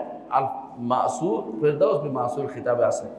ইমাম আহমদ ইবনে হাম্বল বলতেছেন তাআল্লুমুল ইলম, এলেম অর্জন করা এবং এলেম শিক্ষা দেয়া জিহাদের চেয়েও উত্তম। মারদাবিতে উল্লেখ করেন তার থেকে। আবু হানিফা রাহমাতুল্লাহ মালিক বলেছেন যে একজন মানুষ যে জিনিস সবচেয়ে বেশি করবে, নকল আমল বা অতিরিক্ত আমল করবে, এটা হচ্ছে এলেম শিক্ষা দেয়া, এলম শিক্ষা নেয়া এবং এলেম শিক্ষা দেয়া। ইমাম ইবনে তাইমিয়া মিনহাজ সুন্নাতে এটা উল্লেখ করেছেন। ইবনু কাইয়িম রাহমাতুল্লাহ আলাইহি বলেন যে যদি আলেমের কালির এটার সাথে একমাত্র তুলনা চলতে পারে, শহীদের রক্তের তুলনা চলতে পারে, তিনি সেটা বলেছেন, আর কোনো তুলনা হতে পারে। এর অর্থ হচ্ছে এলমের মর্যাদা অনেক বেশি, এলেম অর্জন করতেই হবে আমাদেরকে। এই এলেমটা হচ্ছে শারঈ এলেম। এই দাস যদি আরও হয়, জায়গা জায়গা হয়, সঠিক ভালো আলেমরা যদি পড়ায়, তাহলে আপনাকে সেখান থেকে এলেম অর্জন করতে হবে।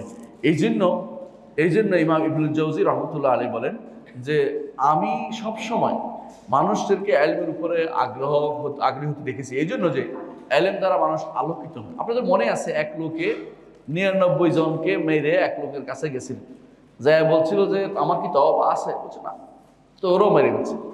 ওই যে না বলছে, এ তো জাহেলের কারণে বলছে। এরপর আলেমের কাছে গেছে, আলেম কিন্তু পথ দেখাইছে, বলা তওবা আছে, তবে তুমি যেখানে থাকো এখানে থেকে তওবা হবে না, কারণ এখানে তুমি একটু পরে আবার তোমার মধ্যে শয়তানি চাঙ্গা দিয়ে উঠবে। এর চেয়ে বরং তুমি কি করো, ভালো লোকদের কাছে হিজরত করে চলে যাও, তবে সেখানে তোমার তওবা নসিব হবে। তাই হয়েছিল। এলমের এই জন্য আল্লাহ তার নবীকেও বলেছেন নকুর রব্বি জিদনি ইলমান, আল্লাহ আপনি দোয়া করুন, আল্লাহ আমার রব আমাকে এলেম আপনি বাড়িয়ে দিন। এই জন্য এলমের প্রত্যেকটি মানুষের উচিত এলমে শারঈ কিভাবে বাড়বে, হালাল হারাম কিভাবে চিনবো, যেগুলি ফরজিক আইন কোনটা ফরজিক কিভাবে চিনে সেগুলি জানার জন্য সবসময় সদস্য থাকো। জান্নাতে যেতে হলে কি লাগবে? এলেম লাগবে। কোরআন হাদিস মানতে হলে এলেম লাগবে। এলেম ছাড়া দুনিয়াতে ভালো থাকতে পারবেন না এবং আখিরাতে মুক্তি পেতে পারবেন না। এলেম আপনার লাগবেই। যত জাহালের কারণে দুনিয়াতে সমস্ত রকমের সমস্যা তৈরি হয়েছে, আল্লাহ আমাদেরকে বুঝার তৌফিক দান করুন। আমরা কিন্তু 4টার মধ্যে একটা বলেছি, তাই না? 4টা জিনিস জানতে হবে, মধ্যে একটা বলেছি, সেটা কি? এলেম। এবং এটা কি এলেম? এলমে শারঈ, শরীয়তের এলেম। ইনশাআল্লাহ বাকিগুলো পরে আপনাদেরকে আরো 3টা বাকি আছে, এগুলো পরবর্তী আলোচনা করা হবে। সুবহানাকাল্লাহু ওয়া বিহামদিকা আশহাদু আল্লা ইলাহা ইল্লা আনতা আস্তাগফিরুকা ওয়া আতুবু ইলাইক। আসসালামু আলাইকুম ওয়া রাহমাতুল্লাহি ওয়া বারাকাতুহু।